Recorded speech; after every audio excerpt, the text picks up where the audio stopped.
Christmas, motherfuckers! I think we were at 15 seconds. We did not spoil you with the gift of actually paying for rights to use a song. And we have unanimously decided that, at least two of us have decided that is our favorite Christmas song. And what is yours? Happy Xmas by John Lennon. So this is Christmas. That's actually a great song. It's a good song, but... That's a very hard one. I guess that's very, when I hear that song, it's like, you just... Makes you think of Christmas. This warm feeling inside. Coco, Yoko. I'd rather not think of Yoko. I'm also a big fan of Please Come Home for Christmas, the Eagles version. Only song by the Eagles I actually really like, to be honest. I can't stand the Eagles. And I also like... the George Michael song? Christmas, Baby, Please Come Home. I also like... That song reminds me of Gremlins for some reason. I don't even know if that's in the movie Gremlins, but... I have an affinity towards the the Bing Crosby and The old school. Yeah, those Christmas songs, because that's what I grew up listening to. My mom would always play the vinyl. She had like 2 or 3 albums on vinyl that was like all those old guys singing. The Bing Crosby and... Yeah, like White Christmas and things like that. So when I hear them, it's like, yeah, I do like those. Let's also talk about other Christmas movies, because obviously we have Ernest and we have Christmas Story, and then I think Elf. It was an instant classic. Like the first time I saw it, I was like, "This is a movie I'm going to watch every year." I'm not a big Will Ferrell fan. I know this is probably pisses people off about that, but that movie, I don't know. That movie, I actually enjoyed him in. It's amazing. Very much enjoyed. It's so good. Yeah. I almost picked that, but I didn't think it was... And another one I almost picked that I forgot about until after I'd already made my decision with Ernest was Home Alone. That's another great Christmas movie. Okay, here's a question I have. Everybody always says this movie is a Christmas movie, but I'm on the fence about it. Die Hard. Is that a Christmas movie? No, I think it's a movie that takes place at Christmas. It's a movie that takes place. That's like saying is Batman Returns a Christmas movie, right? See, but everybody says, "Oh, my favorite Christmas movie is Die Hard." It's not a Christmas movie. That's someone being a dick. It's like that takes place at Christmas time. It doesn't just because of that. Somebody being a Grinch. Yeah. So, you said you don't like the Jim Carrey Grinch. No, it kills I love the original story, and that just kind of kills it. Yeah, it just kills it. Yeah, I think I'm more partial to the cartoon as well too. What about Frosty the Snowman and Rudolph? Those. Oh, the Rudolph one's kind of freaky. As you get older, it does get creepier. It really is, yeah. As a kid, you're like, "Oh, it's Rudolph the Red-Nosed Reindeer." And then you get older, you're like, "Man, that's fucked up." And then, as you get even older, you're like, "What was wrong with these people?" Sounds like they have a lot of drugs. The Jewish elf that wants to be a dentist. Yeah, Ermy. All right. Well, we have 2 Christmas movies for you today. The first one being Ernest Saves Christmas, or He Goes to Christmas, and that's going to be a new one that they put out later. And it's a sequel. And the other one is A Christmas Story. So, which definitely don't see the sequel to that. Yeah, I didn't watch that. I saw that it came out. It's a Christmas Story with only 5 minutes of the movie taking place on Christmas. Anyway, here it is. The Christmas episode, Christmas Story and Ernest Saves Christmas. The following podcast contains spoilers and adult language. Listener discretion is advised. The Showdown with Corey Miller, Brad Scott, and Vic Miller. A debate over what movie is better, Corey's choice versus Brad's choice. They each plead their case and try to destroy the other person's. It's a combat of subjective opinion. Vic is the impartial judge, and his say is always final. Welcome to episode 15 of the Showdown Podcast. I'm your host and referee, Vic Miller, and tonight's episode is The Christmas Clash. Fighting out of the blue corner from Indianapolis, Indiana, this week's champion with a record of 5 wins and 9 losses, it's Corey, the Crusher Miller. And his opponent in the red corner, it's this week's challenger, hailing from Santa Claus, Indiana, with a record of 9 wins and 5 losses. It's Brad, the destroyer of Corey Miller. Scott? That's right, folks. This episode's fight will be decided in 2 rounds. Eye gouges, bitch slaps, and your mama jokes are allowed. And as always, low blows are greatly encouraged here on the Showdown Podcast.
All right.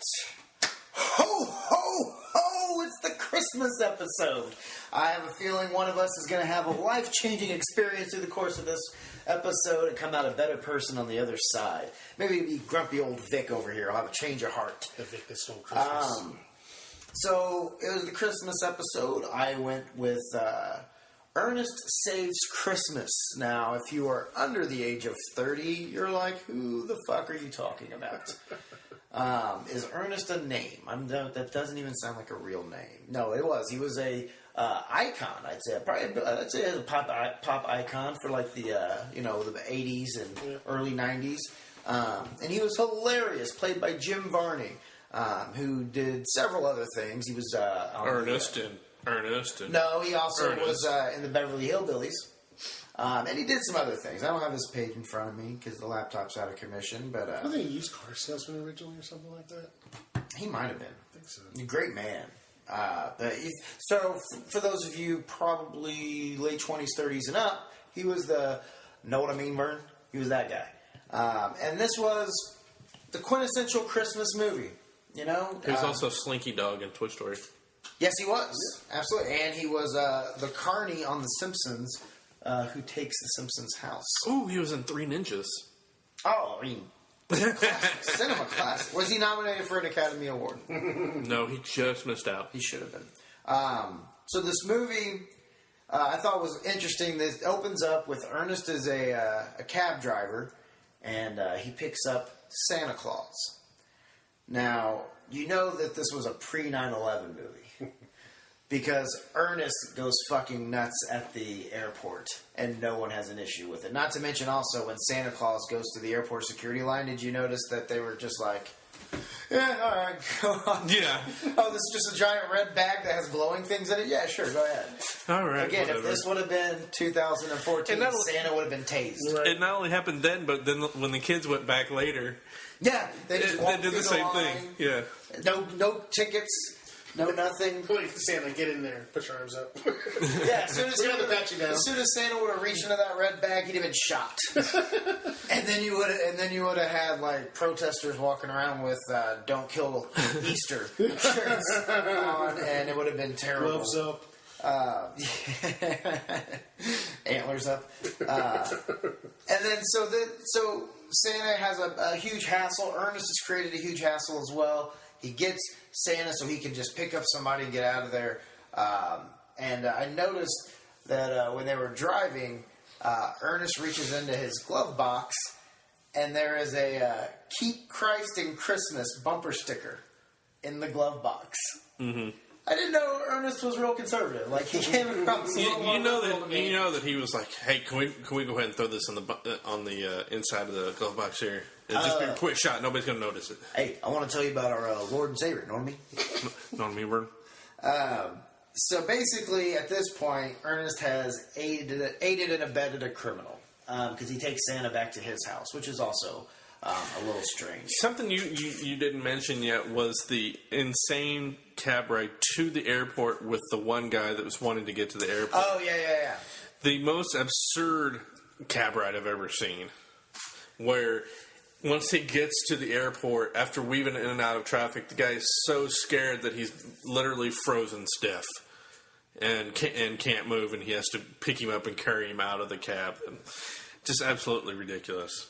But that's what the Ernest movies were. They were ridiculous. Yeah. Exactly. So, and just because they're ridiculous doesn't mean they're good. So Ernest drops Santa off at the Orlando Children's Museum because Santa basically, this is the theme of the movie, Santa is here to find his successor. So in this movie, Santa is not the same one guy. It's a position that's carefully chosen based on a person's personality and character traits and moral standing and everything else.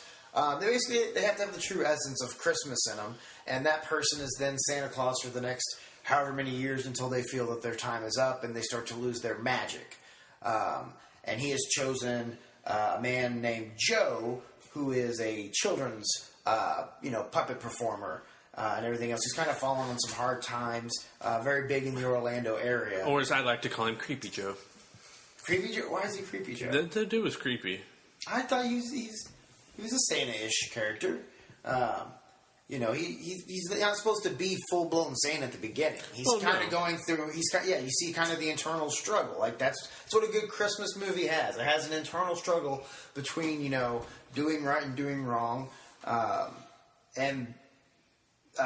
after he drops Santa off, Ernest gets fired, and then in getting fired, realizes that Santa left his bag in the cab. So Santa goes to talk to Joe. Joe is like, "Oh, who is this crazy motherfucker trying to tell me that he is Santa Claus?" And Joe's agent, Marty Brock, who basically is the perfect douchebag character.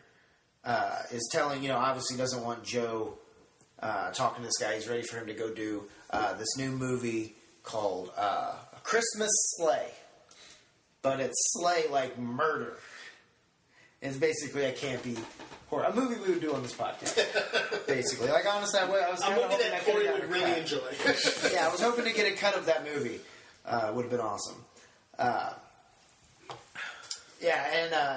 Santa is 151 in the movie, but Joe doesn't believe that he's really Santa, and he said his agent wants to get him